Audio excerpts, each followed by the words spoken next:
ಮತ್ತು ರಸಾಯನಶಾಸ್ತ್ರದಲ್ಲಿ ಪ್ರಮುಖವಾದ ಒಂದು ಅಧ್ಯಾಯ ಯಾವುದಪ್ಪ ಅಂದ್ರೆ ಪರಮಾಣು ಮತ್ತು ಪರಮಾಣುವಿನ ರಚನೆ. ಇವತ್ತು ನಾವೇನ್ ಮಾಡೋಣ ಅಂದ್ರೆ ಪರಮಾಣುವಿನ ರಚನೆ ಬಗ್ಗೆ ನೋಡೋಣ. ಸೊ ಹೀಗಾಗಿ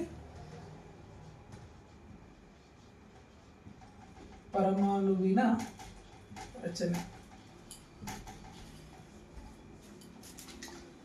ಈ ಪರಮಾಣುವಿನ ರಚನೆಯಲ್ಲಿ ಪರಮಾಣು ಅಂದ್ರೆ ಏನು, ಹಾಗಾದ್ರೆ ಈ ಪರಮಾಣು ಎಂಬ ಪದ ಹೆಂಗ್ ಬಂತು? ಪರಮಾಣುವಿಗೆ ನಾವು ಇಂಗ್ಲಿಷ್ ಅಲ್ಲಿ ಅಟಮ್ ಅಂತ ಕರಿತೀವಿ.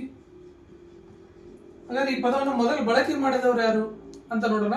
ಮೊದಲನೇದಾಗಿ ಪರಮಾಣು ಅಂದ್ರೆ ಏನು ಅಂತ ನಾವು ನೋಡ್ಬೇಕಾಗಿತ್ತು ಅಂದ್ರೆ ನಾವು ವಾಕ್ಯವನ್ನು ಹೆಂಗ್ ಕೊಡ್ತೇವೆ ಪರಮಾಣುವಿಗೆ. ಪರಮಾಣು ಎಂದರೆ ಏನು ಅಂತ ಕೇಳಿದ್ರೆ ನಾವು ಹೆಂಗ್ ಆನ್ಸರ್ ಮಾಡ್ತೀವಿ ಅಂತಂದ್ರೆ, ಯಾವುದೇ ಒಂದು ರಾಸಾಯನಿಕ ಕ್ರಿಯೆಯಲ್ಲಿ ಪಾಲ್ಗೊಳ್ಳಬಲ್ಲ ಮೂಲ ವಸ್ತುವಿನ ಅತ್ಯಂತ ಚಿಕ್ಕ ಕಣವನ್ನು ನಾವೇನಂತ ಕರಿತೀವಿ ಅಂತಂದ್ರೆ ಪರಮಾಣು ಅಂತ ಕರಿತೀವಿ. ಅಥವಾ ಇದನ್ನ ನಾವು ಇನ್ನೊಂದು ಅರ್ಥದಲ್ಲಿ ಹೇಳ್ಬೇಕಾಗಿತ್ತು ಅಂದ್ರೆ ವಿಭಜಿಸಲಾಗದ ವಸ್ತುವಿನ ಅತ್ಯಂತ ಚಿಕ್ಕ ಕಣ. ವಿಭಜಿಸಲಾಗದ ವಸ್ತುವಿನ ಅತ್ಯಂತ ಚಿಕ್ಕ ಕಣ, ಇದಕ್ಕೆ ನಾವೇನಂತ ಕರಿತೀವಿ ಅಂದ್ರೆ ಪರಮಾಣು ಅಂತ ಕರಿತೀವಿ. ಹಾಗಾದ್ರೆ ಈ ಪರಮಾಣು ಎಂಬ ಪದ ಹೆಂಗ್ ಬಂತು ಅಂತ ನಾವು ನೋಡೋದಾದ್ರೆ, ಪರಮಾಣು ಅಥವಾ ಅಟಮ್ ಎಂಬ ಪದ ಹೆಂಗ್ ಉತ್ಪತ್ತಿ ಆಯ್ತು, ಯಾರು ಮೊದಲು ಬಳಕೆ ಮಾಡಿದ್ರು ಅಂತ ನಾವು ನೋಡೋದಾದ್ರೆ, ಪರಮಾಣು ಎಂಬ ಪದವನ್ನ ಕ್ರಿಸ್ತಪೂರ್ವ 400ರಲ್ಲಿ ಗ್ರೀಕ್ ದೇಶದ ಡೆಮೋಕ್ರಟಿಸ್ ಎಂಬುವರು ಏನ್ ಮಾಡ್ತಾರೆ ಅಂದ್ರೆ ಈ ಪದವನ್ನ ಬಳಸ್ತಾರೆ. ನೋಡ್ರಿ, ಪದವನ್ನ ಮೊದಲು ಯಾರು ಎಲ್ಲಿ ಬಳಸ್ತಾರೆ ಅಂದ್ರೆ ಗ್ರೀಕ್ ದೇಶದ ಡೆಮೋಕ್ರಟಿಸ್ ಎಂಬುವರು ಕ್ರಿಸ್ತಪೂರ್ವ 400ರಲ್ಲಿ ಈ ಪದವನ್ನ ಬಳಸ್ತಾರೆ. ಹಾಗಾದ್ರೆ ಹೆಂಗೆ ಈ ಪದವ ಬಳಕೆ ಬಂತು ಅವರಿಂದ ಅಂತ ನಾವು ನೋಡೋದಾದ್ರೆ, ಇವರು ಅಟೋಮಿಸಮ್ ಯೂನಿವರ್ಸಮ್ ಎಂಬ ಒಂದು ಥಿಯರಿಯನ್ನ ಪ್ರಕಟಣೆ ಮಾಡ್ತಾರೆ. ಅಟೋಮಿಸಮ್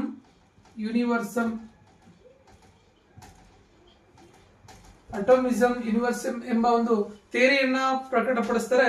ಈ ಒಂದು ಥಿಯರಿ ಮೂಲಕ ಡೆಮೋಕ್ರಟಿಸ್ ಅವ್ರು ಏನ್ ಮಾಡ್ತಾರೆ ಅಂತಂದ್ರೆ ಇಡೀ ಜಗತ್ತೆಂಬುದು ಚಿಕ್ಕ ಕಣಗಳಿಂದ ಆಗ್ಯದ ಅಂತೇಳಿ ಹೇಳ್ತಾರೆ. ಹಾಗಾದ್ರೆ ಹೆಂಗ್ ಹೇಳ್ತಾರೆ ಅಂತಂದ್ರೆ, ಇವರು ಯಾವುದೇ ಒಂದು ವಸ್ತುವನ್ನ ತೆಗೆದುಕೊಂಡು 2 ಭಾಗಗಳನ್ನಾಗಿ ಮಾಡ್ರಿ, ಮತ್ತೆ ಈ ಒಂದು ಭಾಗವನ್ನ ತಗೊಂಡು ಮತ್ತೆ ಇದರಲ್ಲಿ 2 ಭಾಗವನ್ನ ಮಾಡ್ರಿ, ಹೀಗೆ ವಸ್ತುವನ್ನ ಭಾಗ ಮಾಡ್ತಾ ಮಾಡ್ತಾ ಹೋದಂತೆ ಕೊನೆಗೆ ಭಾಗ ಮಾಡಕ್ ಆಗದೆ ಇರುವಂತದ್ದು ಅಂದ್ರೆ ವಿಭಜಿಸಲಾಗದಂತ ಒಂದು ವಸ್ತು ಸಿಗ್ತದ.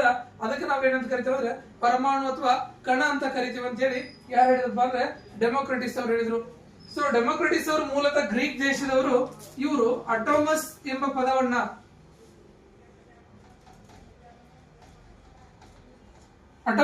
ಪದ ಆಂಗ್ಲ ಭಾಷೆಯಲ್ಲಿ ಏನಾಯ್ತಪ್ಪ ಅಂದ್ರೆ ಅನ್ಕಟ್ಟೇಬಲ್ ಎಂಬ ಪದ ಆಯ್ತ್ರಿ. ಏನಾಯ್ತ್ರಿ ಇದು? ಅನ್ಕಟ್ಟೇಬಲ್ ಎಂಬ ಪದ ಆಯ್ತು. ಈ ಅನ್ಕಟ್ಟೇಬಲ್ ಎಂಬ ಪದದ ಅರ್ಥ ಕನ್ನಡದಲ್ಲಿ ನಾವೇನಂತ ಕರಿತೀವಿ ಅಂದ್ರೆ ವಿಭಜಿಸಲಾಗದ ಅಂತ ಅರ್ಥ, ಅಂದ್ರೆ ಮತ್ತೆ ಬೇರ್ಪಡಿಸಲು ಸಾಧ್ಯವಿಲ್ಲ ಅಂತ ಅರ್ಥ. ಸೊ ಇವರು ಗ್ರೀಕ್ ಭಾಷೆಯಲ್ಲಿ ಅಟಮಸ್ ಅಂತ ಕರೆದ್ರು, ಅದು ಇಂಗ್ಲಿಷ್ ಅಲ್ಲಿ ಅನ್ಕಟ್ಟೇಬಲ್ ಅಂತ ಆಯ್ತು. ಕನ್ನಡದಲ್ಲಿ ಇದರ ಅರ್ಥವನ್ನ ನೋಡೋದಾದ್ರೆ ವಿಭಜಿಸಲಾಗದ. ಹಾಗಾದ್ರೆ ಅಟಮ್ ಎಂಬ ಪದ ಹೆಂಗ್ ಬಂತು ಅಂತ ನೋಡೋದಾದ್ರೆ, ಈ ಅಟಮಸ್ ಎಂಬ ಪದದಿಂದ ಕೊನೆಗೆ ಈ ಪದ ಹೋಗಿ ಅಟಮ್ ಎಂಬ ಪದ ಬಳಕೆಯಲ್ಲಿ ಬಂತು. ಹಾಗಾದ್ರೆ ಈ ಯಾರು ನಮ್ಮ ಡೆಮೋಕ್ರಟಿಸ್ ಅವ್ರ ನಂತರ ಹಲವಾರು ಗ್ರೀಕ್ ತತ್ವಜ್ಞಾನಿಗಳು ಈ ಒಂದು ಹೇಳಿಕೆ ಅಥವಾ ಈ ಒಂದು ಥಿಯರಿ ಏನು ಸಾಬೀತುಪಡಿಸುವಲ್ಲಿ ಇವರು ವಿಫಲತೆಯನ್ನು ಹೊಂತಾರ. ಅಂದ್ರೆ ಡೆಮೋಕ್ರಟಿಸ್ ಅವರ ನಂತರ ಬಂದಂತ ಸಾಕ್ರೆಟಿಸ್ ಆಗಿರ್ಬೋದು, ಪ್ಲೂಟೋ ಆಗಿರ್ಬೋದು, ಅರಿಸ್ಟೋಟಲ್ ಆಗಿರ್ಬೋದು, ಇವರ ಪ್ರಕಾರ ಜಗತ್ತೆಂಬುದು ಏನಾಗಿದೆ ಅಂದ್ರೆ ಪಂಚಭೂತಗಳಿಂದ ಆಗಿದೆ ಅಂತ ಹೇಳ್ತಾರ. ಸೊ ಹೀಗಾಗಿ ಈ ಥಿಯರಿ ಏನಾಗ್ತದೆ ಇಲ್ಲಿಗೆ ನೆನೆಗುದಿಗೆ ಬೀಳ್ತದ. ತದನಂತರ 1808ರಲ್ಲಿ ಒಬ್ಬ ವಿಜ್ಞಾನಿ ಬರ್ತಾರ. ಯಾರಪ್ಪ ಅಂದ್ರೆ ಜಾನ್ ಡಾಲ್ಟನ್ ಎಂಬ ವಿಜ್ಞಾನಿ ಬರ್ತಾನೆ.